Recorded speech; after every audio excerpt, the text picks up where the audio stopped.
Hello, good evening दोस्तों का आपका आज की क्लास में स्वागत है और सबको महाशिवरात्रि की ढेर सारी शुभकामनाएं। प्यारे बच्चों, आप सबको महाशिवरात्रि की ढेर सारी शुभकामनाएं।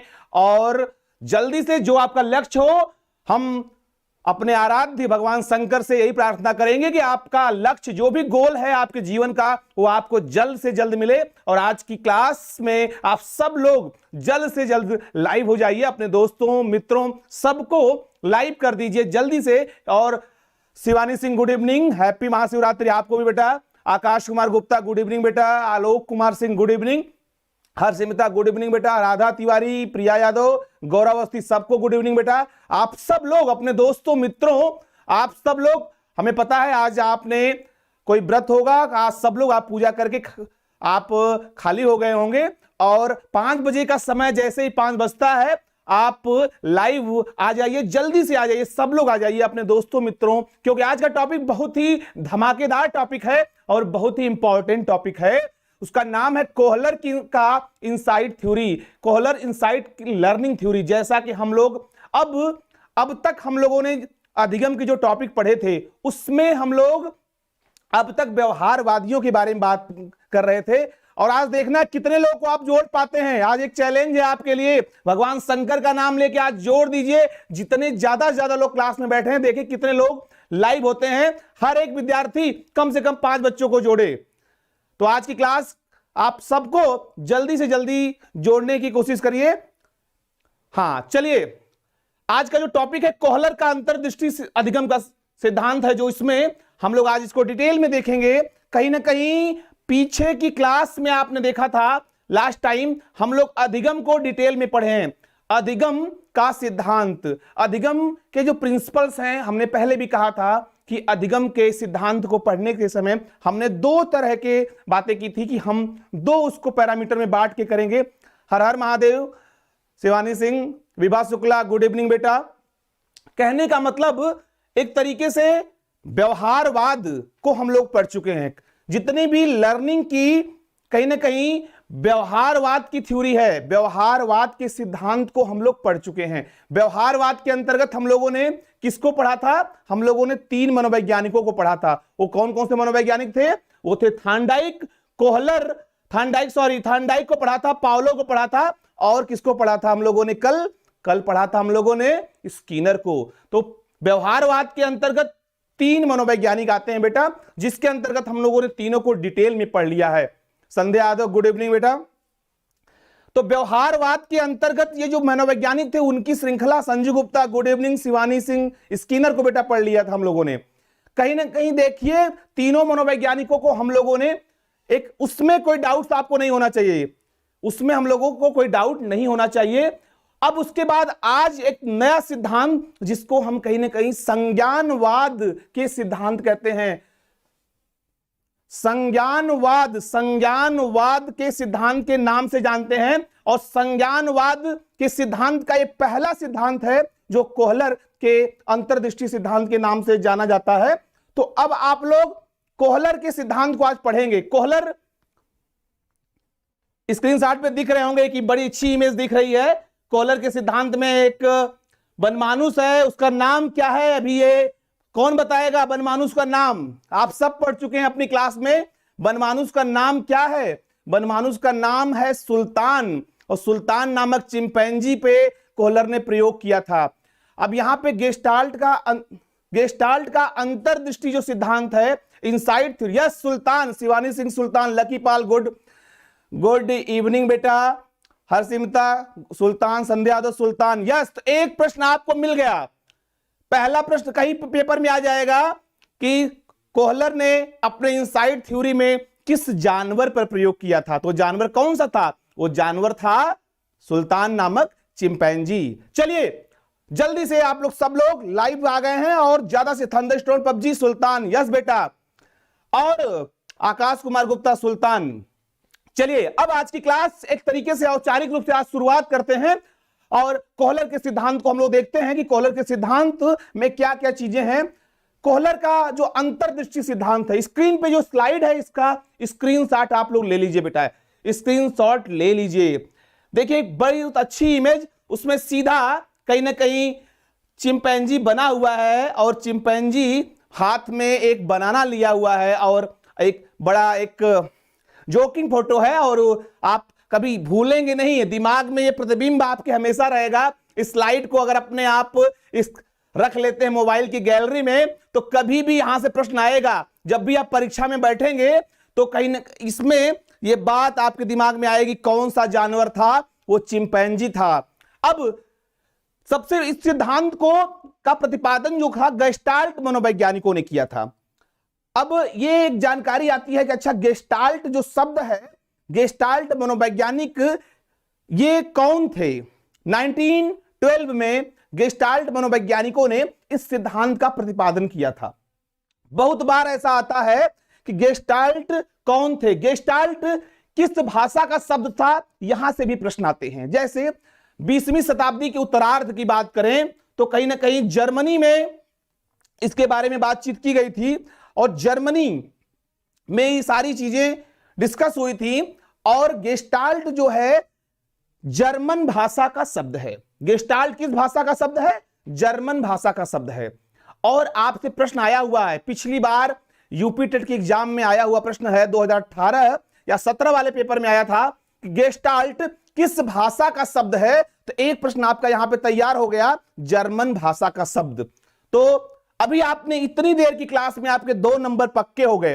पहला नंबर क्या हुआ, किस जानवर पे प्रयोग किया था, तो सुल्तान नामक चिंपैंजी पर किया था। और गेस्टाल्ट किस भाषा का शब्द है, तो जर्मन भाषा का शब्द है, भूलेंगे नहीं। चलिए आगे बढ़ते हैं। यहां पे इसके जो प्रतिपादक हैं, इस सिद्धांत के प्रतिपादक जो हैं, इसके साथ एक बड़ा कंट्राडिक्शन है कि कहीं ना कहीं यस बेटा जर्मन लैंग्वेज, उसमें 4 लोगों का नाम आता है। इसमें जो मनोवैज्ञानिक हैं जिन्होंने सिद्धांत को खोज की, उसमें 4 लोगों का नाम आता है। उसमें जो पहला नाम आता है, जो सबसे प्रमुख नाम पहला नाम आता है, मैक्स वर्दीमर। मैक्स वर्दीमर या वर्थीमर भी कहीं कहीं मिलता है, मैक्स वर्दीमर। दूसरा वोल्फगैंग कोहलर, तीसरा कुर्ट कोपका और चौथा नाम है बेटा कुर्ट लेविन का। 4 नाम इसमें इंपॉर्टेंट है। चारों लोगों ने इसको कहीं ना कहीं आगे बढ़ाया इस प्रयोग को, लेकिन यह प्रयोग आगे चलकर कोहलर के नाम के साथ जुड़ गया, क्योंकि कोहलर ने इसको फाइनली आगे बढ़ाया था, इसलिए कोहलर के नाम के साथ यह जुड़ गया। इसीलिए कभी कभी पूछा जाता है प्रश्न में अंतर्दृष्टि सिद्धांत। मेरी बात को ध्यान से नोट कर लीजिएगा, प्रश्न को कॉपी पे नोट भी कर लीजिएगा। यही सेम लैंग्वेज क्वेश्चन पेपर में रहेगी कि अंतर्दृष्टि सिद्धांत को या अंतर्दृष्टि सिद्धांत के प्रतिपादक कौन है, who is the propound by insight theory. अंतर्दृष्टि सिद्धांत के प्रतिपादक कौन है, विकल्प में खोजेंगे आप तो कोहलर नहीं मिलेगा, क्या मिलेगा, गेस्टाल्टवादी मनोवैज्ञानिक, गेस्टाल्टवादी मनोवैज्ञानिक मिलेंगे। तो वहां पे कहेंगे सर नाम तो नहीं दिया है, तो वहां पे राइट आंसर क्या होगा? Yes Ranvijay Singh, good evening बेटा। सूरज गुप्ता जी सर, ठीक है। वहां पे क्या मिलेगा? गेस्टाल्टवादी मनोवैज्ञानिक मिलेंगे। तो वहां पे राइट आंसर क्या लगेगा? आप मत खोजिएगा कि कोहलर तो नहीं दिया है, कि वर्दीमर नहीं दिया है, कुर्ट लेविन नहीं दिया है, कुर्ट कोपका नहीं दिया है, तो हम आंसर किसको लगाएंगे? वहां पे आंसर क्या लगाएंगे? गेस्टाल्टवादी मनोवैज्ञानिक, राइट आंसर, ठीक है ना। अब गलती नहीं करेंगे, ये आंसर होगा इसका। इसीलिए इसको कहीं 4 लोग हैं। अब ये बात यहां तक आपको समझ में आ गई कि गेस्टाल्ट जर्मन भाषा का शब्द है, ठीक है, और गेस्टाल्ट का मतलब गेस्टाल्टवादियों मनोवैज्ञानिकों में 4 लोगों के नाम आते हैं। चारों के नाम अलग अलग हैं, देख लीजिए स्लाइड पे दिख रहा है, Max Wertheimer, Wolfgang Kohler, Kurt Koffka और कुर्ट लेविन, ठीक है ना। तो अब कहीं ना कहीं आपके 3 प्रश्न आपके यहां से बन गए। अब गेस्टाल्ट शब्द है वो जर्मन भाषा का, उसका मतलब क्या होता है? कहते हैं ना, आदित्य वर्मा गुड इवनिंग बेटा। गेस्टाल्ट शब्द का मतलब क्या है? गेस्टाल्ट शब्द का मतलब है गट्ठर, कहते हैं ना, समग्रता, पूर्णाकार, पूर्ण। गेस्टाल्ट शब्द का मतलब इसे कहते हैं लकड़ी का गट्ठर होता है। तो उसी धारणा को लेके गेस्टाल्ट वर्ड के बारे में जो प्रोनाउंसिएशन निकल के आया, गेस्टाल्ट का मतलब समग्रता से। यहां पे गेस्टाल्टवादी मनोवैज्ञानिक कहते हैं समग्रता से मतलब, समग्रता का मतलब होल, संपूर्ण, इसीलिए इसको कहते हैं। देखिए गेस्टाल्ट शब्द जर्मन भाषा का शब्द है जिसका अर्थ है समग्रता अथवा संपूर्ण। अब इसको हम इसके कई नाम हैं, इस सिद्धांत के कई नाम हैं।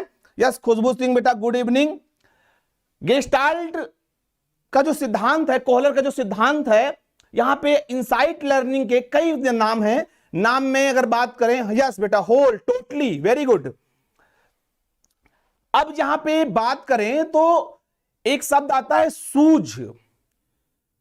अभी आगे हम पढ़ेंगे तो उसमें बताएंगे इसका क्या कहना है। इसको हम अंतर्दृष्टि सिद्धांत या सूझ का सिद्धांत भी कहते हैं, इनसाइट थ्योरी भी कहते हैं। अंतर्दृष्टि को आप अगर उसका समानार्थी वर्ड खोजेंगे तो सूझ आता है।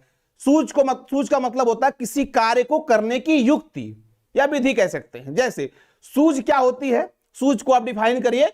सूझ के बारे में परिभाषा दी गई, स्क्रीनशॉट में देखिए, स्लाइड में दिख रहा है कि सूझ प्रायः अचानक तथा स्वतः स्फूर्त या स्वतः स्फूर्ति स्पॉन्टेनियस ढंग से आती है। इसके लिए अभ्यास की आवश्यकता नहीं होती।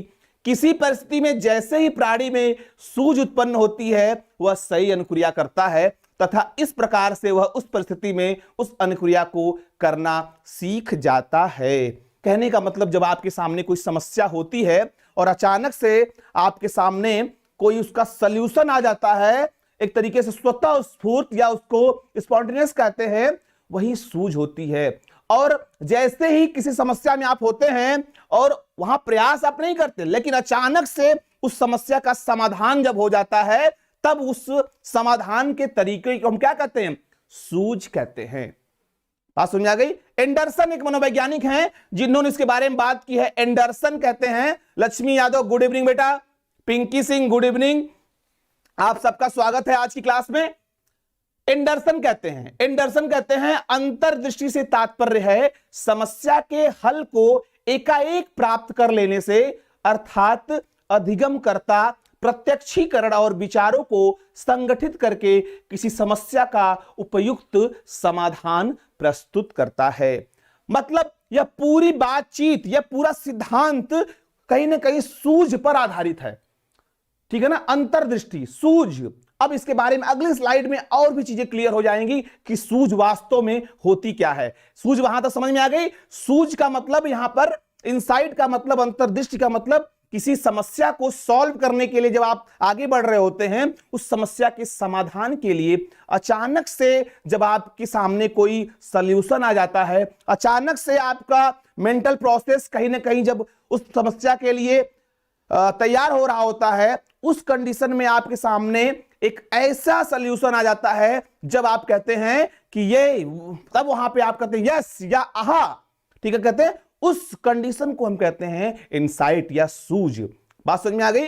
अचानक से कोई समस्या समाधान व्यवहार जब आपके सामने प्रस्तुत हो जाता है, आप उसको कहते हैं सूझ, इनसाइट। चलिए आगे बढ़ते हैं। जो बच्चे लेट जुड़े हैं वो आज इस स्क्रीन को जरूर, आपने स्लाइड को आप स्क्रीनशॉट ले लीजिए, क्योंकि यहां से इसी पेज से बेटा, इसी स्लाइड से 3 या 4 नंबर आपके पक्के हैं, ठीक है ना। हम आगे बढ़ते हैं थोड़ा सा।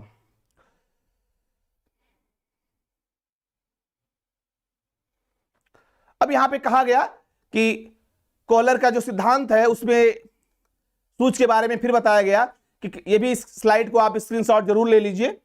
हर्षिमता यस बेटा, शिवानी सिंह यस, ठीक है। कोहलर का इनसाइट थ्योरी देखिए, इसमें सूझ के बारे में बड़ी अच्छी परिभाषा दी गई है।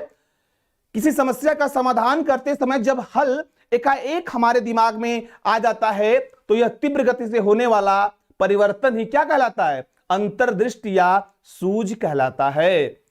Insight learning also involves the I have found it feeling or eureka, या insight learning is also express as the aha moment. कहते हैं जब आप किसी समस्या के लिए उधेड़बुन में होते हैं, जब किसी विषम परिस्थिति में फंसे होते हैं, या कहीं ऐसे जगह होते हैं जब कोई, आप कहते हैं ना, कोई सूझ समझ में नहीं आ रहा है, कुछ मैं ऐसी परिस्थिति में हूं जिसका मतलब किसी समस्या में आप घिरे होते हैं, तो उसका सल्यूशन नहीं दिमाग में आपके आता, ठीक है ना। अचानक से, ठीक है ना, आप अचानक से आपके सामने ऐसा कोई सल्यूशन आता है जैसे आप उस समस्या से बाहर निकल जाते हैं। कल्पना करिए उस स्टेज में आपका जो अनुभव होता है उसी को कहते हैं आहा अनुभव या यूरेका। यूरेका के बारे में, जैसे कहते हैं जब किसी हम पदार्थ की खोज कर रहे होते हैं, साइंस के सिनेरियो में बात करें तो यूरेका, जो साइंस के बच्चे वो यूरेका के बारे में जरूर जानते होंगे। जानते या नहीं जानते? यस शिवानी करे फीलिंग और यस आई गॉट इट। मतलब आप उस चीज को जब पा लेते हैं अचानक से, तो उस फीलिंग को जब बयां करते हैं उसको कहा जाता है यूरेका या आहा मोमेंट, आहा अनुभव। ठीक है ना? कहने का मतलब जब किसी समस्या के एक समाधान करते समय जब अचानक से एकाएक, सूरज दीक्षित वेलकम बेटा, गुड इवनिंग। जब किसी समस्या का समाधान करते समय जब एकाएक आपके दिमाग में कोई सॉल्यूशन आ जाता है तो आप कहते हैं, क्या कहते हैं? वही परिवर्तन हमारी सूझ कहलाती है। जानवी मौर्य गुड इवनिंग बेटा। तो आप कहीं ना कहीं देखिए इसमें जो फीलिंग आती है, जो समस्या समाधान व्यवहार कर रहा होता है उससे पूछा जाएगा आहा अनुभव, आहा अनुभव किस मनोवैज्ञानिक की देन है? तो आपको लगाना पड़ेगा गेस्टाल्टवादी मनोवैज्ञानिक, या आई हैव फाउंड इट, या फीलिंग ऑफ यूरेका का किस साइकोलॉजिस्ट की देन है, या किस सिद्धांत का कहीं ना कहीं प्रतिपादन है, या किस सिद्धांत का परिणाम है? तो आप कहेंगे इनसाइड थ्योरी। ये बात यहां तक समझ में आ गई होगी आपको। बहुत ही महत्वपूर्ण और बहुत ही आसान शब्दों में दिया गया है। इसको बिल्कुल आप अपने मन मस्तिष्क में बैठा लीजिए कि कहीं ना कहीं ये कभी भूलेगा नहीं। ठीक है? कभी भी। जैसे आपने देखा इसके पहले के सिद्धांतों में, यहां पे जितने भी सिद्धांत आप पढ़ेंगे ये सब संज्ञानवादी सिद्धांत हैं। कहीं ना कहीं ये संज्ञानवादी सिद्धांत हैं, और संज्ञानवादी सिद्धांत में हमारे कहीं ये मस्तिष्क या बुद्धि या कहीं ना कहीं इनसाइट चीजों का प्रयोग किया जाता है, अंतर्दृष्टि का प्रयोग किया जाता है। प्रीति शुक्ला गुड इवनिंग बेटा, विभा शुक्ला, रणविजय सिंह। ठीक है? कहने का मतलब कि अब तक जो आप सिद्धांत पढ़े थे, चाहे वो आप थॉर्नडाइक पढ़े थे, चाहे आप स्किनर पढ़े थे, चाहे आप पावलोव पढ़े थे, वहां पे किसी व्यवहार के कारण कोई परिणाम जब आ रहा होता है तब हमारी लर्निंग होती है। यहां लर्निंग के लिए कोई पहले से प्रयास नहीं किया जाता। लर्निंग का एक सिनेरियो सेट होता है, लेकिन वहां पे जब हमारे सामने कोई समस्या क्रिएट की जाती है, उस समस्या में जब हमको कहीं ना कहीं ऐड किया जाता है, उस समस्या हमारे सामने प्रस्तुत की जाती है बेटा, तो अचानक से उस समस्या का सॉल्यूशन आता है। वो अचानक से आया हुआ सॉल्यूशन हमारी मानसिक प्रतिक्रिया का प्रतिफल होता है, हमारी मेंटल प्रोसेस का रिजल्ट होता है। ऐसा नहीं उसके लिए हमारा कोई व्यवहार कार्य करता नहीं, वो सब कुछ हमारी संज्ञान, हमारी बुद्धि, हमारी कॉग्निशन का परिणाम होता है, जो हमारे उस समस्या समाधान को सॉल्व करने में या समस्या समाधान व्यवहार को व्यवस्थित करने में मदद करता है। तो कहने का मतलब ये जितने भी सिद्धांत हम पढ़ेंगे अभी लर्निंग के, आज से लेकर आगे की जो भी क्लास हमारी होगी इस पर्पज में, लर्निंग के कॉन्सेप्ट में, वो सब सिद्धांत संज्ञानवादी होंगे। आपसे पूछा जाएगा एक प्रश्न कि कोहलर का अंतर्दृष्टि अधिगम सिद्धांत किस सिद्धांत के अंतर्गत आता है? वहां पे रहेगा व्यवहारवाद, संबंधवाद, संज्ञानवाद। ठीक है ना? तो विकल्प क्या लगेगा? विकल्प होगा वहां पे आपका संज्ञानवाद। अब तो नहीं गलती करेंगे। Yes star discipline good evening. अब गेस्टाल्टवादी कहते हैं कि जब प्राणी संपूर्ण परिस्थिति को या एक समग्र रूप से देखता है, या जब कोई समस्या आती है तो प्राणी उद्दीपक को अनुक्रिया से संबंधित करके नहीं सीखता, वरन वह संपूर्ण परिस्थिति को देखकर समस्या का समाधान खोजता है।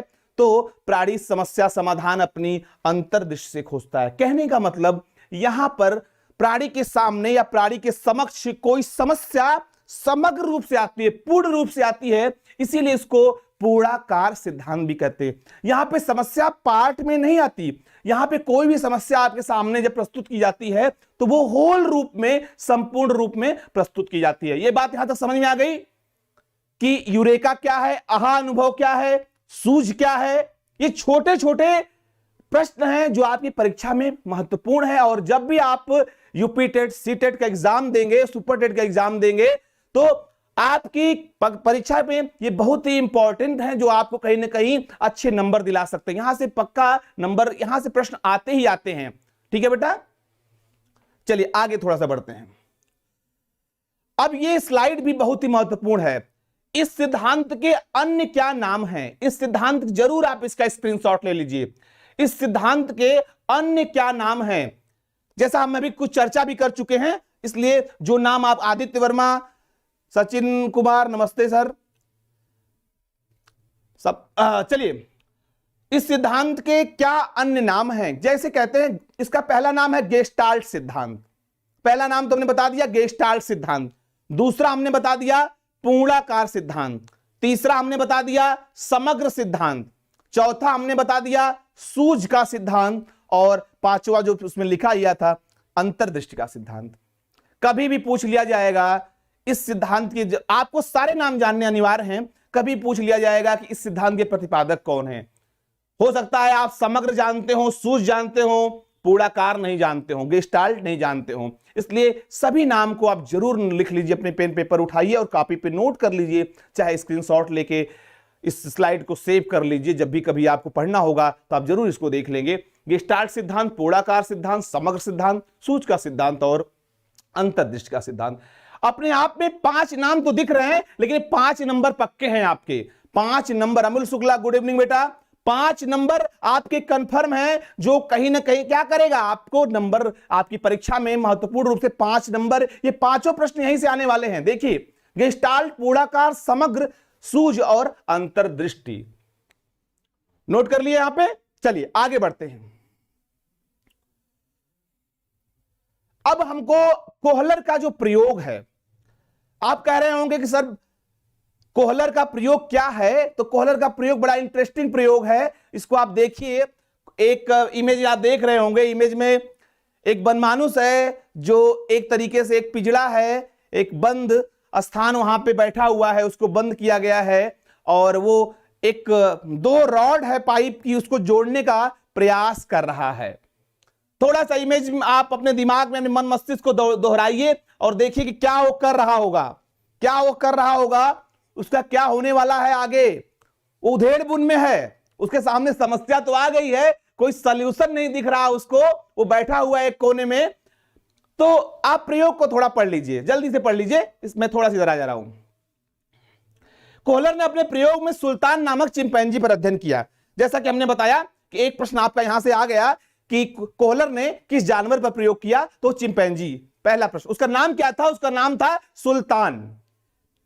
ठीक है ना। अब कोहलर क्या करते हैं कि उस पिंजरे में सुल्तान को बंद कर देते हैं और पिंजरे में 2 छड़े इस प्रकार से रख देते हैं कि एक दूसरे को फंसाकर उसमें को लंबा बनाया जा सकता था और पिंजरे से बाहर केले इधर उधर रख दिए गए थे। चिंपैंजी केलों तक नहीं पहुंच सकता था। केलों को देखकर चिंपैंजी उन्हें लेने का प्रयास करने लगा, किंतु बिना छड़ों की, छोड़ो नहीं है, छड़ों लिखा हुआ है, छड़ों सही कर लीजिएगा, बिना छड़ों की सहायता से उन्हें प्राप्त करना कठिन था। एकाएक चिंपैंजी की दृष्टि छड़ों पर गई और उसने केलों और छड़ी के मध्य संबंध स्थापित किया और छड़ों को उठाया। अचानक दोनों एक दूसरे में उसको ऐड किया, फंसाया और उन्हें लंबा करके उस छड़ों की सहायता से केलों को अपनी ओर खींचकर प्राप्त कर लिया। इस प्रकार कोहलर ने अपने प्रयोग में निष्कर्ष निकाला कि जीव या प्राणी संपूर्ण वातावरण का प्रत्यक्षीकरण करता है और उसके आधार पर उसमें सूझ उत्पन्न होती है, उसमें वह अपनी समस्या का समाधान करना सीख लेता है। संक्षिप्त में क्षेत्र का प्रत्यक्षीकरण होना तथा क्षेत्र का पुनर्गठन करना ही सूझ या अंतर्दृष्टि है। तो बेटा समझ, पाइप को जोड़ने का प्रयास, यस बेटा, राइट सुल्तान। अब देखिए, आपने प्रयोग पढ़ लिया होगा बेटा, बड़ा इंटरेस्टिंग प्रयोग है और जब भी आपकी परीक्षा में अगर डिस्क्रिप्टिव में आता है तो आप इसको लिखेंगे, इमेज को बना देंगे, इमेज को बना देंगे और इमेज हमारी जो स्लाइड है आपके ग्रुप में चली ही जाएगी और इमेज जरूर बना दीजिएगा। को यहां पे क्या कहते हैं, कोहलर कहते हैं कि चिंपैंजी को उन्होंने क्या किया था, कोहलर ने सुल्तान नामक चिंपैंजी को एक पिंजड़े में बंद कर दिया गया और पिंजड़े में 2 छड़े आसपास रख दी गई थी, जो ऐसी छड़े थी जिसको एक दूसरे में हम फंसा सकते थे। आयुष कश्यप, थैंक यू बेटा, थैंक यू। और कहीं ना कहीं दोनों को फंसा सकते थे चिंपैंजी को, और पिंजड़े के बाहर केले को रख दिया गया था और केले को रख दिया गया था और कहीं ना कहीं उसमें केले को जब हम वो देख रहा होता है, केले को प्राप्त करने के लिए वो क्या कर रहा, प्रयास करता है और प्रयास कर रहा होता उधेड़ बुन में, लेकिन वो एक शांत बैठा होता है और प्रयास अचानक से वो एक बार क्या करता है, बहुत देर तक अपना इधर उधर मन घूमता है पिंजरे में और एक बार ऐसा करता है, दोनों छड़ों को उठाता है और जोड़ता है और केले को पा लेता है। Good evening sir, Manoj sir good evening. केले को प्राप्त कर लेता है। अब उसने पहले संपूर्ण परिस्थिति का परसेप्शन किया। परसेप्शन का मतलब होता है प्रत्यक्षीकरण। वो ये देखता है, यस बेटा अमूल शुक्ला करे, क्वेश्चन भी करा देंगे, बिल्कुल बेटा क्वेश्चन अभी हम जैसे ही ये सेगमेंट कंप्लीट करेंगे तुरंत उसके बाद हमारा क्वेश्चन आंसर सेशन शुरू होने वाला है। तो आप बिना देरी किए हम लोग जल्दी से क्वेश्चन आंसर शुरू भी करेंगे बेटा। जैसे ही हम टॉपिक खत्म कर देंगे, ये सीरीज हमारी चल रही, जैसे ही सीरीज हमारी एंड होगी हम लोग सुपर टेट के पॉइंट ऑफ व्यू से, यूपी टेट के पॉइंट ऑफ व्यू से, सीटेट के पॉइंट ऑफ व्यू से क्वेश्चन आंसर सेशन लेके आने वाले हैं और डिटेल डिस्कशन कराएंगे। बिल्कुल बेटा बिल्कुल आप चिंता मत करिए। तो वो छड़ों को जोड़ लेता है और छड़ों को जोड़ के केले को पा लेता है। कहने का मतलब यह है कि वह अपनी जो उसके सामने समस्या आती है वो संपूर्ण परिस्थिति का पहले परसेप्शन करता है, उसको देखता है, उस परिस्थिति को संपूर्ण रूप से देखता है। ऐसा नहीं कि पार्ट में देखता है, संपूर्ण रूप से देखता है और उसने उसका परसेप्शन किया और उस परिस्थिति के अनुसार उसके दिमाग में वह युक्ति, वह सूझ आई उस समस्या को समाधान करने के लिए। बात समझ में आ रही है? उस परिस्थिति के अनुसार उस जो समस्या थी कि केले को कैसे पाया जाए। केला बहुत ऊंचाई पर था, केला ऊंचाई पर था और वहां पे बस एक समाधान था, 2 राड थी, उसको जोड़ना था। अब आप सोचिए, ऐसा नहीं कि जो हम लोगों ने व्यवहारवाद में प्रयोग पढ़ा था थॉर्नडाइक का कि बिल्ली भूखी थी और उसके बाहर भोजन रखा था, एक प्रयास की फिर बंद कर दिया। नहीं, उसके पास वन टाइम, एक ही बार उसने प्रयास किया, लेकिन उस प्रयास के पहले उसने बहुत सा अभ्यास किया था। अभ्यास कैसा अभ्यास? उसने वातावरण, वो जो कंडीशन थी उसको परसेप्शन किया, उसका परसेप्शन किया पहले। अमरेश पाल गुड इवनिंग बेटा। उसका परसेप्शन किया, उस परसेप्शन के बाद उसने उसके उस प्रोसेस को, मेंटल प्रोसेस को कहीं ना कहीं उसके मानसिक संक्रिया के रूप में उसने मंथन किया, उसके बारे में चिंतन किया, उसके बारे में तर्क किया। वो चीजें उसके व्यवहार में नहीं आई, वो यहां पे अंतर है। वो चीजें, मैं बार बार जोर दे रहा हूं, वो चीजें उसके व्यवहार में नहीं आई, वो चीजें उसके मानसिक रूप से दिमाग में चल रही थी, उसके मेंटल प्रोसेस में कोई मानसिक संक्रिया हो रही थी और उस संक्रिया ने जब अपना पूरा कार्य कर लिया, अचानक से वो दोनों राड को जोड़ता है और केले को पा लेता है। वो केले को पा लेता है, जैसे उसके दिमाग में ये युक्ति आई, वो सूझ आया, वो अंतर्दृष्टि आई, उसी को कहते हैं, क्या कहते हैं? सूझ कहते हैं, उसी को अंतर्दृष्टि कहते हैं, उसी को आहा अनुभव कहते हैं और उसी को हम क्या कहते हैं? यूरेका कहते हैं। बात समझ में आ गई? उसी पल को हम यूरेका कहते हैं। मतलब कि सूझ अचानक से होती है, लेकिन सूझ के लिए भी कोई समस्या होनी चाहिए। बात समझ में आई मेरी? तो कोहलर का यही प्रयोग था बेटा, कोहलर का यही प्रयोग था कि सूझ कहीं ना कहीं अचानक से होनी चाहिए। करेक्ट? ये प्रयोग यहां तक समझ में आ गया? ये कोहलर का प्रयोग है। अब आगे थोड़ा सा हम बढ़ते हैं। अब इस पूरे सिद्धांत का, इस पूरे आपके जो हमारी बातचीत हुई है उसका निचोड़ क्या है? इस पूरे सिद्धांत का निचोड़ ये स्लाइड है। निचोड़ है यहां पे अंतर्दृष्टि सिद्धांत की विशेषताएं क्या है। इस सिद्धांत का पूरा निचोड़ यही है, जिसको आप एक बार देख लीजिए, एक नजर, सरसरी नजर से देख लीजिए, फिर हम इस पर डिस्कशन करते हैं। अंतर्दृष्टि सिद्धांत, यहां पर भी आप सीखने के बारे में ही बात हो रही है, लर्निंग का ही सिद्धांत है, तो स्वाभाविक सी बात है कि सीखना धीरे धीरे न होकर अचानक होता है। ये बात कौन कहता है? ये बात कौन कहता है? ये बात कोहलर कहते हैं, ये बात गेस्टाल्टवादी मनोवैज्ञानिक कहते हैं कि सीखना धीरे धीरे न होकर अचानक होता है। और जैसे आप पढ़ेंगे, आप व्यवहारवादियों को याद करिए, तो व्यवहारवादी क्या कहते हैं? व्यवहारवादी कहते हैं कि सीखना धीरे धीरे होता है।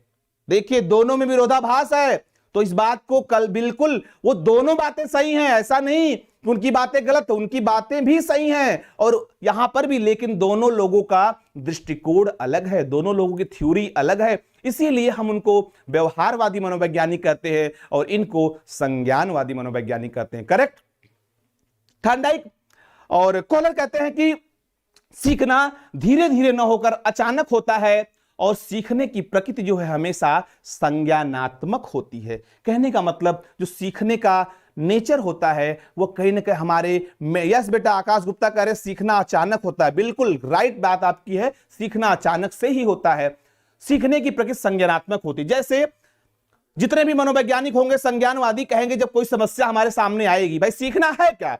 सीखना अगर कहा जाए सिंपल शब्दों में, सीखना सिंपल शब्दों में है हमारे व्यवहार में परिवर्तन। भाई कोई न्यू नॉलेज हमारे बिहेवियर में जब तक कोई चेंज नहीं कर देता है या नई परिस्थिति या नई अनुभव के द्वारा हम अपने अंदर कोई परिवर्तन नहीं कर पाते हैं या अपने अनुभव के आधार पर किसी समस्या समाधान व्यवहार को जब हम व्यवस्थित कर लेते हैं, वही हमारी लर्निंग होती है। ठीक है ना? तो ये चीज है, रणविजय सिंह कह रहे हैं उसका मस्तिष्क तर्क के द्वारा समझते हैं। यस बेटा बिल्कुल, कहीं ना कहीं एग्जैक्टली यही बात है। रीजनिंग, तर्क करना, चिंतन, ये सब हमारी मानसिक प्रक्रियाएं हैं। ठीक है ना?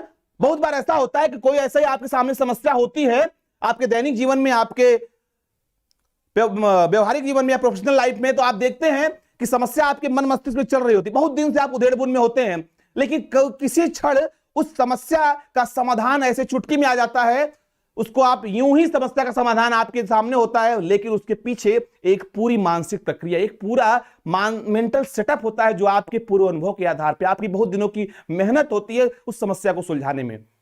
कभी कभी ऐसे होता है कोई प्रश्न ही बहुत दिनों से नहीं लगा, अचानक से कोई प्रश्न का सलूशन अचानक से आ जाता है, वो फीलिंग जो होती है वही होती है आहा अनुभव या इंसाइट या सूझ कहते हैं उसको।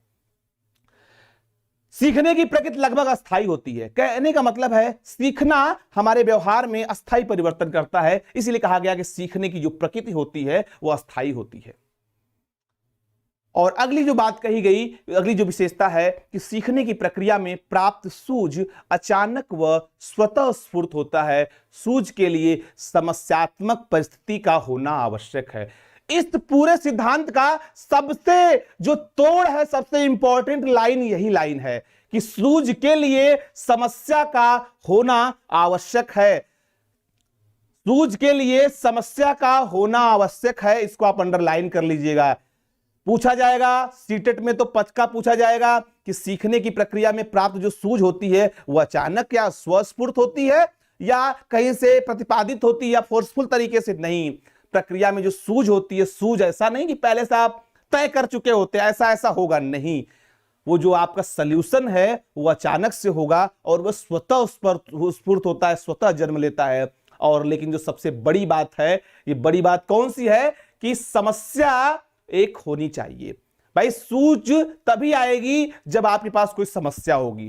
कहते हैं ना कि आपके सामने कोई समस्या ही नहीं है तो मस्तिष्क काम करना बंद कर देगा, मेंटल प्रोसेस रुक जाएगा। जैसे कहते हैं ना कि कोई सामने परीक्षा ना हो, विभा शुक्ला, यस बेटा, ओके सर, जानवी मौर्य, सोचने की क्षमता वृद्धि होती है। एग्जैक्टली बेटा, तो जब आपके सामने कोई एग्जाम ना हो, समस्या का होना आवश्यक है। एग्जैक्टली हरसिमता कह रही हैं कि कहीं ना कहीं आपकी लर्निंग में समस्या का होना अनिवार्य है। अगर समस्या आपके सामने नहीं है, आपके सामने कोई टास्क नहीं है, तो कहीं आपका मेंटल प्रोसेस, आपकी मानसिक प्रक्रिया नहीं होगी। ये 101% करेक्ट है। ठीक है ना? तो प्रॉब्लम होनी चाहिए। और सूझ क्या है? सूझ वास्तव में जो प्राणी का गोल होता है, जो कहीं एक तरीके से जो हमारा लक्ष्य होता है और जो उसका सल्यूशन होता है, उसके बीच एक बॉन्ड होता है, उसके बीच एक संबंध होता है। जैसे आपका कोई लक्ष्य है और आपका जो आपने एक लक्ष्य बनाया है और लक्ष्य तक पहुंचने के लिए जो आप तरीके अपना रहे हैं।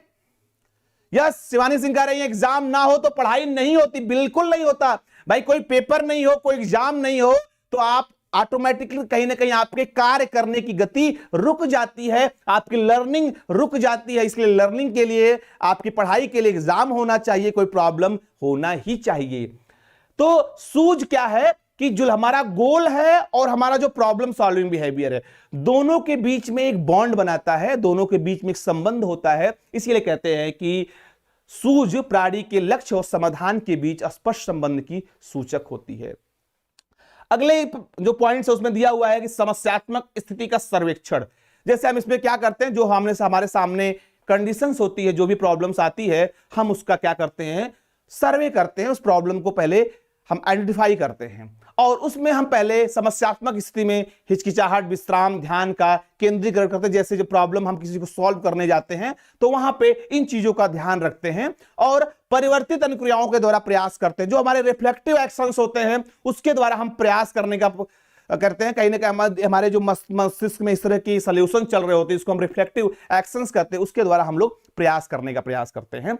और प्रथम अनुक्रिया उपयुक्त सिद्ध न होने पर हम अन्य अनुक्रिया करते हैं। जैसे इसमें भी कोई सॉल्यूशन ऐसा होता है, मान लीजिए अब देख मन में हमारे चल रहा होता है कि ऐसा नहीं ऐसा होगा, वो व्यवहार में तो नहीं आता लेकिन कहीं ना कहीं मस्तिष्क में हमारे चल रहा होता है कि ये प्रक्रिया ऐसी नहीं होगी तो हम अन्य अनुक्रिया करेंगे। तो वो आपके व्यवहार में परिलक्षित नहीं होगा लेकिन वो आपके मानसिक रूप से आपके कहीं ना कहीं मेंटल प्रोसेस में वो चीजें चल रही होती है। उसी को कहा गया कि अन्य अनुक्रिया पे हम बात करते हैं। थंडरस्टॉर्म पबजी कह रहे हैं कि क्या सर हम इस थ्योरी का रियल वर्ल्ड एग्जांपल में ये देख सकते हैं कि लर्निंग और अंडरस्टैंडिंग इमीडिएट होती है? यस, कहीं ना कहीं बेटा लर्निंग और अंडरस्टैंडिंग का मतलब होता है समझ और लर्निंग का मतलब होता है सीखना। देखिए बेटा, सीखना और समझ में थोड़ा सा अंतर है। समझ क्या है? समझ हमारा अनुभव है और समझ कहीं एक दिन में नहीं आती। लर्निंग तो अचानक से हो जाती है लेकिन किसी भी जैसे आपकी उम्र और अनुभव बढ़ते हैं आपकी समझ बढ़ती जाती। कहा जाता है ना कि आपकी उम्र और अनुभव के साथ आपकी समझ क्या है? वो बढ़ती जाती है। तो समझ कैसे बढ़ेगी? जैसे आपकी उम्र मान लीजिए 25 साल है, हमारी उम्र मान लीजिए आपसे ज्यादा है, तो स्वाभाविक सी बात है कि हमारा अनुभव आपसे ज्यादा है तो हमारी समझ आपसे थोड़ी सी ज्यादा जरूर होगी। ये मैं बात कह रहा हूं, ठीक है ना? क्योंकि जैसे व्यक्ति के सामने जैसी समस्याएं आती हैं, जैसी परिस्थिति होती है, वो क्या करता है? उससे समझता है, उसको सीखता है, वो उसके अनुभव में कन्वर्ट हो जाता है। और सीखने के लिए क्या है कि सीखना तो कोई व्यक्ति कहीं से कुछ भी सीख सकता है। सीखना अचानक से हो सकता है और सीखना आपको बार बार ट्रायल एंड एरर के द्वारा भी होता है। दोनों बातें सही हैं। जितना आप प्रयास करेंगे उतनी आपकी लर्निंग इंप्रूव होगी। और कभी कभी सीखना ऐसा होता है कि हम अगर हमारी थोड़ी सी अंडरस्टैंडिंग है, थोड़ा सा अनुभव है, तो हमारा सीखना क्या होता है? और स्ट्रांग और मजबूत हो जाता है। तो आई होप कि मेरी बात आपको समझ में आई होगी। थंडरस्टॉर्म पबजी यस या नो जरूर कमेंट करें बेटा, कमेंट बॉक्स में जरूर बताएं कि मेरी बात आपको समझ में आई या कोई आपका प्रश्न है।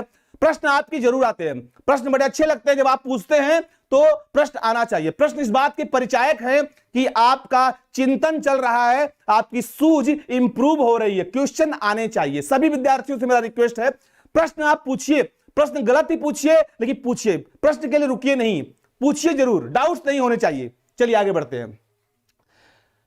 हम आगे बढ़ते हैं। उद्देश्य, लक्ष्य अथवा प्रेरणा की ओर बार बार ध्यान केंद्रित करना। इस सिद्धांत में कहीं हमारे लिए जो लक्ष्य होता है, हमारा जो मोटिवेशन होता है, वो बार बार क्या कहता है? अनुक्रिया करने के लिए हमें प्रेरित करता है और एकाएक उपयुक्त अनुक्रिया व्यक्त करना। और जैसे ही सामने हमारे कोई समस्या आती है, थंडरस्टॉर्म कहते हैं thank you so much sir for solving my query. Welcome बेटा, ठीक है। कोई और क्वेरी हो जरूर आप पूछिए। एकाएक उपयुक्त अनुक्रिया अभिव्यक्त करना। जैसे आपके सामने कोई समस्या आती है, आप क्या करते हैं? उसका सूझ के द्वारा निदान कर देते हैं और अनुकूलित अनुक्रिया की पुनरावृत्ति करना और समस्या के आवश्यक पहलू पर ध्यान देने और अनावश्यक पहलुओं को त्याग देने की योग्यता। ये कुछ इसकी विशेषताएं हैं। इसमें से कुछ इस पूरे सिद्धांत का जो सबसे इंपॉर्टेंट टॉपिक है, इंपॉर्टेंट टॉपिक वही है कि शुरू के जो 5 या 6 जो आपकी लाइनें हैं वो बहुत ही महत्वपूर्ण है कि सीखना धीरे धीरे ना होकर अचानक होता है। सीखने की प्रकृति संज्ञानात्मक होती है, सीखने की प्रकृति लगभग अस्थायी होती है और सीखने की प्रक्रिया में प्राप्त सूझ अचानक व स्वतः स्फूर्त होता है और सूझ के लिए किसी समस्यात्मक परिस्थिति का होना आवश्यक है।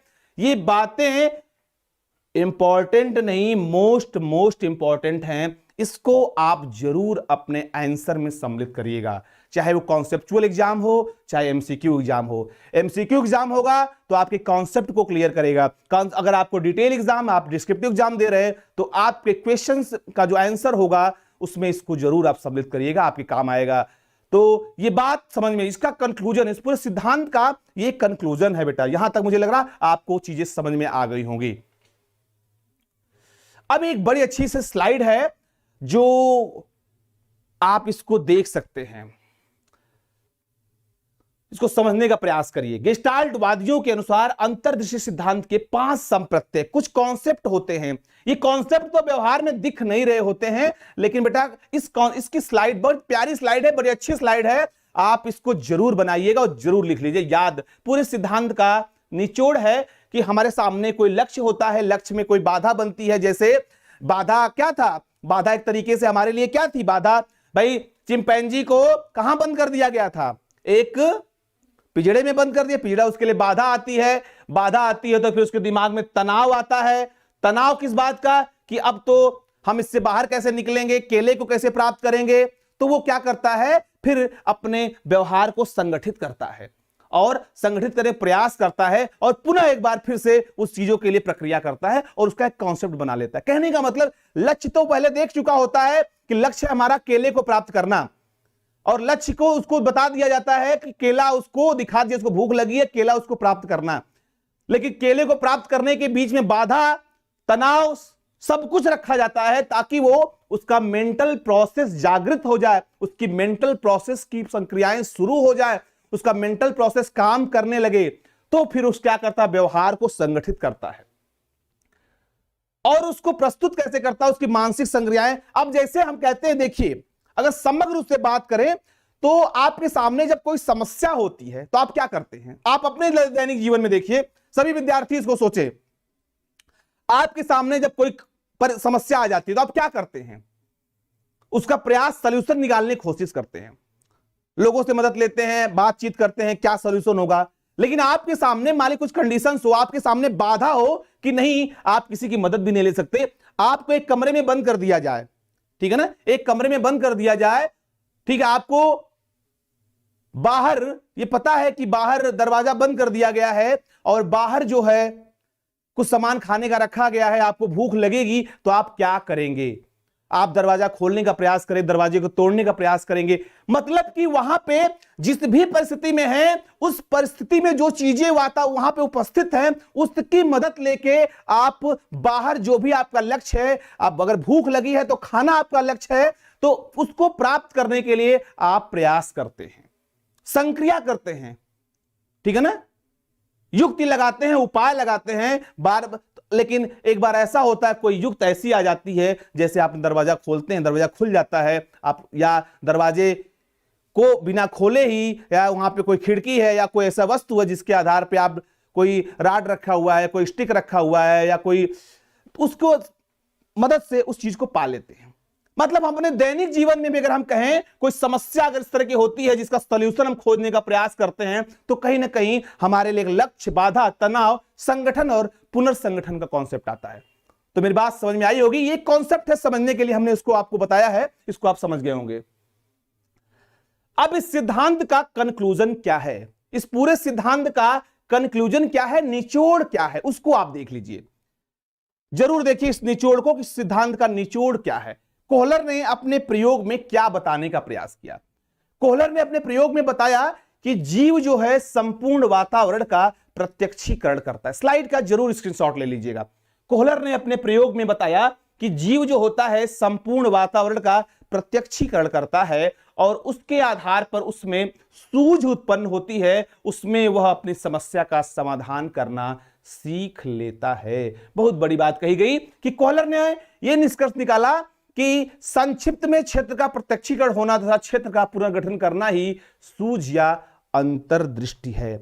मतलब सीमित क्षेत्र में, ठीक है ना, संक्षिप्त में क्षेत्र का प्रत्यक्षीकरण कर लीजिए और क्षेत्र का पुनर्गठन करके या क्षेत्र को, सभी समस्या को एक सेंट्रलाइज तरीके से पुनर्गठित करके समस्या का आप समाधान पा लीजिए। वही क्या है, आपकी इंसाइट है, वही आपकी अंतर्दृष्टि है। मतलब कंक्लूजन यह है कि जब हमारे सामने कोई समस्या आती है तो हम पहले जो भी समस्या जिस परिस्थिति में होती है, जिस परिवेश में होती है, उसका क्या करते हैं, उसका परसेप्शन करते हैं, उसका प्रत्यक्षीकरण करते हैं और उसके आधार पर हम सूझ उत्पन्न होती है, वही हमको समस्या समाधान करना सिखा देती है।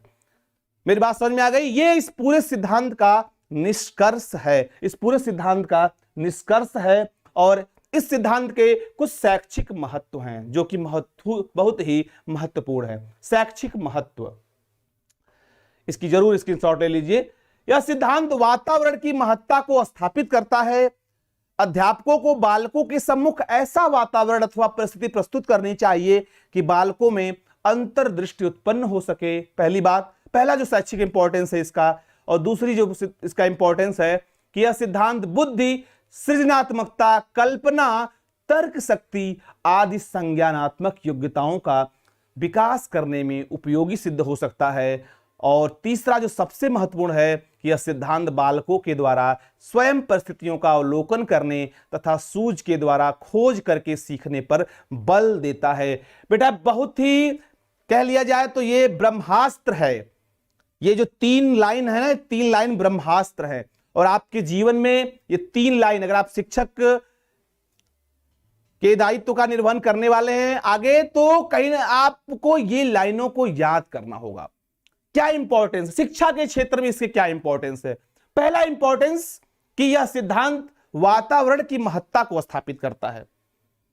और अध्यापक, अगर आप अध्यापक हैं तो अध्यापक को बच्चों के सामने ऐसा एनवायरनमेंट क्रिएट करना चाहिए कि बच्चा अंतर्दृष्टि उत्पन्न कर पाए। उसके सामने ऐसा टास्क होना चाहिए कि बच्चे के अंदर सूझ डेवलप हो सके। और सूझ क्या है? सूझ है एक तरीके से हमारे मेंटल प्रोसेस। जैसे कहते हैं ना कि बच्चे का बुद्धि का विकास नहीं हुआ, मतलब उसको अवसर नहीं मिला। कक्षा में बहुत सारे विद्यार्थी होते हैं जो अंतर्मुखी होते हैं, जो संकोची स्वभाव के होते हैं। वो पूरा अपना पाठ्यक्रम पूरा कर लेते हैं, पूरी अपनी क्लास कर लेते हैं, पूरा अपना जो पढ़ाई है उसको पूरा करके आगे निकल जाते हैं, लेकिन कभी अध्यापक से कोई प्रश्न नहीं पूछते हैं, कोई चिंतन नहीं करते, कोई तर्क नहीं करते। तो उसका परिणाम क्या होता है? कहीं ना कहीं वो उस जो मानसिक संक्रियाएं हैं आप उससे विमुख हो जाते हैं। तो अध्यापक को ऐसा माहौल क्रिएट करना चाहिए, ऐसा एनवायरनमेंट देना चाहिए विद्यार्थियों को जो उसके अंदर ये कॉन्फिडेंस लाए। वो एनवायरनमेंट देना चाहिए कि बच्चे के अंदर आत्मविश्वास आए, कि बच्चा तर्क कर सके, चिंतन कर सके। अब तर्क करेगा, चिंतन करेगा, तो जो उसके सामने समस्या रखी जाएगी उसका वो सॉल्यूशन भी खोजेगा। और सॉल्यूशन खोजेगा तो उसकी बुद्धि का विकास होगा, उसकी सृजनात्मकता का विकास होगा, उसकी कल्पना का विकास होगा, उसकी तार्किक क्षमता का विकास होगा। और यही सब जब कुछ मिल जाता है, यही सारी मानसिक प्रक्रियाएं मिलकर क्या बनाती है? यही सारी मानसिक प्रक्रियाएं सूझ को जन्म देती हैं, युक्ति को जन्म देती हैं, सॉल्यूशन को जन्म देती हैं। मेरी बात समझ में आ गई? तो अध्यापक को यह एनवायरनमेंट क्रिएट करना चाहिए। सेकंड क्या बात है उसको देखते हैं। यह सिद्धांत बुद्धि, सृजनात्मकता, कल्पना तथा तर्क शक्ति आदि संज्ञानात्मक योग्यताओं का विकास करने में उपयोगी है। देखिए बुद्धि क्या है, सृजनात्मकता क्या है, कल्पना, तर्क शक्ति, ये सब कुछ हमारी मेंटल प्रोसेस के अंग है। ये सब कुछ हमारे मानसिक प्रक्रियाओं के अंग। आगे हम पढ़ेंगे, आगे हम बुद्धि को भी पढ़ेंगे, सृजनात्मकता को भी पढ़ेंगे, कल्पना को भी पढ़ेंगे, तर्क शक्ति को भी पढ़ेंगे। ये सब कुछ हम लोग डिटेल में पढ़ेंगे। तो हमारे व्यवहार में, हमारे समस्या समाधान व्यवहार में बुद्धि का भी रोल होता है, क्रिएटिविटी का भी रोल होता है, कल्पना का भी रोल होता है और इमेजिनेशन का भी रोल होता है। जैसे कोई परिस्थिति आती है, समस्या आती है, उसका सॉल्यूशन करने के लिए हमारे सामने जैसे कोई कंडीशन आती है, हमारा मेंटल प्रोसेस की संक्रियाएं शुरू हो जाती है। हमारी बुद्धि का काम, कहते हैं ना, आप कितना बुद्धिमान हैं जब आप किसी समस्या का व्यवस्थित तरीके से क्या करें, समाधान कर लीजिए। आपकी बुद्धि वही है। बुद्धि क्या है? बुद्धि समायोजन की योग्यता है, बुद्धि तर्क करने की योग्यता है, बुद्धि चिंतन की योग्यता है। इसका मतलब ये जितने चिंतन, समस्या समाधान या तार्किक क्षमता है, वो सब कुछ बुद्धि का ही पार्ट है। आपके सामने अगर इस समस्या होती है तो आप बुद्धि का प्रयोग करते हैं। क्रिएटिविटी क्या है, सृजनात्मकता क्या है? किसी एक समस्या को आपका समाधान कितने तरीके से आप कर सकते हैं। कहते हैं कि आप कितने सृजनशील बालक हैं, मतलब आपके अंदर क्रिएटिविटी क्या, रचनात्मकता कितनी है, किसी समस्या का समाधान आप कई तरीकों से कर सकते हैं। कहते हैं ये बच्चा बड़ा क्रिएटिव है, ठीक है ना। कल्पना, इमेजिनेशन, कल्पना क्या है? किसी चीज के बारे में कितना हम सोच सकते हैं, क्या क्या चीजें हम कल्पना करते हैं। कहते हैं ना कल्पना करना, ये ऐसा होगा, ऐसा होगा, ये सोल्यूशन होगा, इसका आंसर ये होगा, यही हमारी इमेजिनेशन है। इमेजिनेशन क्या कहती है? इमेजिनेशन हमारी इंसाइट को बढ़ाती है, सूझ को बढ़ाती है। इसके बाद हमारा जो एक अगला टॉपिक है तर्क शक्ति। तर्क शक्ति मतलब रीजनिंग कह सकते हैं उसको। रीजनिंग का मतलब, रीजनिंग क्या करते हैं? रीजनिंग में हम करते हैं ना, इसका सोल्यूशन ये होगा, इसका ये होगा, हम तर्क करना कहते हैं। अब तर्क सही भी हो सकता है, गलत भी हो सकता है, या डाइवर्जेंट थिंकिंग। एग्जैक्टली शिवानी करें डाइवर्जेंट थिंकिंग। कहने का मतलब एक कन्वर्जेंट होता है, एक डाइवर्जेंट होता है। मतलब हम जब किसी चीज को तो कहते हैं इसको थोड़ा सोल्यूशन को थोड़ा डिफरेंट तरीके से सोचेंगे तो ऐसा नहीं ऐसा हो सकता है, तो कोई ना कोई तरीका उसमें सेट हो जाएगा, उसका रिजल्ट आ जाएगा। मतलब कि आंसर के हम करीब पहुंच जाते हैं, लेकिन जब तर्क होगा तभी होगा। तो बात समझ में आ गई? ये सब कुछ क्या है? बच्चे के कॉग्निटिव प्रोसेस को डेवलपमेंट या कॉग्निटिव प्रोसेस को विकास करने में इंपॉर्टेंस रोल अदा करता है। इस सिद्धांत का उपयोग हम लोग अध्यापक अपनी कक्षाओं में कर सकते हैं विद्यार्थी के पॉइंट ऑफ व्यू से।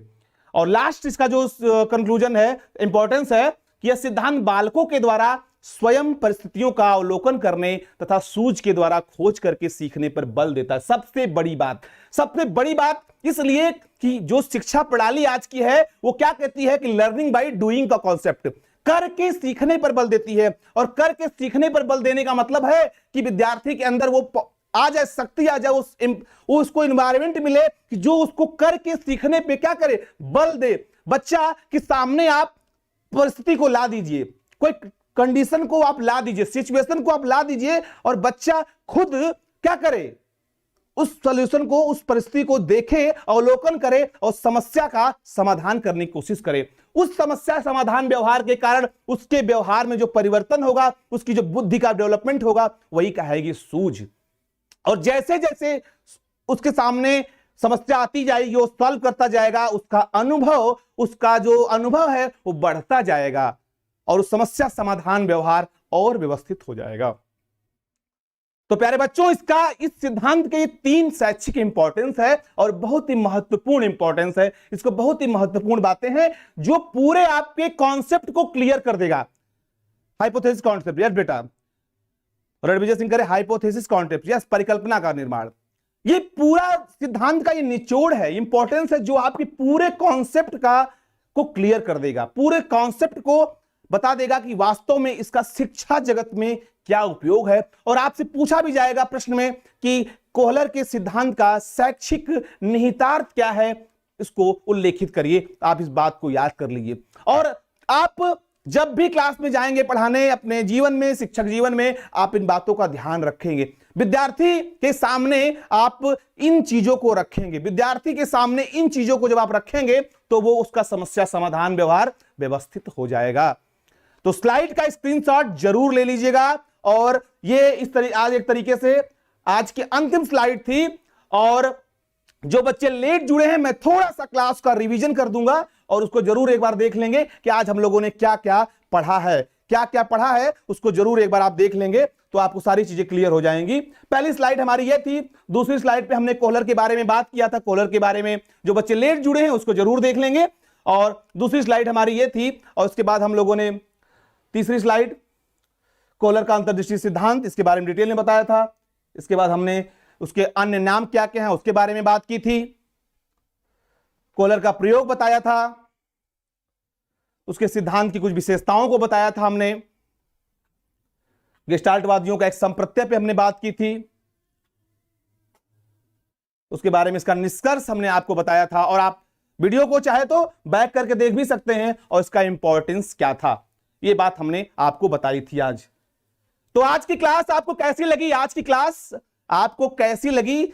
आपके कमेंट का हमें इंतजार है। अगर कोई डाउट है, कोई क्वेश्चन है तो अभी आप बता सकते हैं। आप बिल्कुल बता सकते हैं कि आपका आज का कोई प्रश्न, कोई आपके मन में कोई शंका है किसी टॉपिक को लेके, किसी पॉइंट्स को लेके, तो आप जरूर कमेंट बॉक्स में लिखें। आपकी समस्या के लिए हमारे पास डाउट सेशन हम रखते हैं लास्ट के 5 मिनट, जो हम आपकी समस्या का ही समाधान करते हैं। और आपके मन में अगर कोई डाउट है तो आप जरूर बताएं और आपके कमेंट का इंतजार रहेगा। आज की क्लास आपको कैसी लगी? आई होप आपकी क्लास आज इंपॉर्टेंट थी और उसका उपयोगिता आपके दोनों परीक्षाएं जो है, चाहे आप लिखित परीक्षा चाहे आप एमसीक्यू परीक्षा देने वाले हैं, सब में इसका उपयोग है। और कोहलर जब तक आप टीचर नहीं बन जाएंगे, जब तक शिक्षक नहीं बन जाएंगे, यहां को पढ़ना ही पढ़ना है। कोई भी परीक्षा देंगे कोहलर से प्रश्न आने ही आने हैं। और आप आज आई थिंक 8 या 10 नंबर आपके एमसीक्यू में तो यहां से आने ही आने हैं। इसलिए ये बात,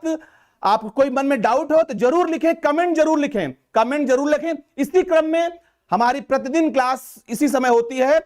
अगर कोई परिवर्तन रहेगा तो जरूर आपको सूचित कर दिया जाएगा। इसी क्रम में हम लोग आज से संज्ञानात्मक सिद्धांत को शुरू किए। पहले व्यवहारवादी, संज्ञानवादी, अब हम संज्ञानवादी सिद्धांत में आज हम लोगों ने कोहलर को पढ़ा है। फिर कल हम लोग किसी दूसरे मनोवैज्ञानिक को पढ़ेंगे। और आज की क्लास आपको कैसी लगी? थंडरस्टॉर्म का देख लें, कमेंट देख लें। सर एक छोटा सा सवाल है मेरा कि जैसा कि हर एक थ्योरी की लिमिटेशंस होती हैं, क्या इस थ्योरी की भी कोई लिमिटेशंस है? इसकी लिमिटेशंस क्या लिखा आपने? इफ यस तो इसकी लिमिटेशंस क्या है? बेटा किसी थ्योरी की कुछ लिमिटेशंस नहीं होती है। सिद्धांत मनोवैज्ञानिक जो भी उस समय ने प्रतिपादन किया था, जो उन्होंने दिया है, हर एक सिद्धांत का खंडन कोई दूसरा मनोवैज्ञानिक करता है। कहने का मतलब कि लर्निंग की थ्योरी में जितनी भी थ्योरी हैं उसमें हर एक मनोवैज्ञानिक अपने सिद्धांत को क्या करता है? प्रतिपादित करता है। तो दो कॉन्सेप्ट है बेटा, एक व्यवहारवादी, एक संज्ञानवादी। इसमें कोई इसके कुछ अच्छाइयां भी हैं, कुछ इसकी डिमेरिट्स भी होंगी, ठीक है ना? जब भी आप पढ़ेंगे तो इसको आपको समझ में आएगा, ठीक है बेटा? कोई लिमिटेशंस नहीं हम तय कर सकते इसकी, ठीक है? और कोई भाई क्वेश्चन किसी का और है? आंसर करें। किसी और बच्चे का कोई प्रश्न है तो आंसर करें। चलिए तो आज की क्लास हम यहीं पे समाप्त करते हैं और आपके कमेंट्स का हमें इंतजार है। आप सब लोग आज की क्लास में आए, आप सबका बहुत बहुत धन्यवाद कि आज आप क्लास में आए, और आप सबको एक बार फिर से महाशिवरात्रि की ढेर सारी शुभकामनाएं। और आई होप कि आपके जीवन में भगवान शंकर दिन प्रतिदिन उन्नति करें और आप अपने लक्ष्य को प्राप्त करें। आप सबको नमस्कार।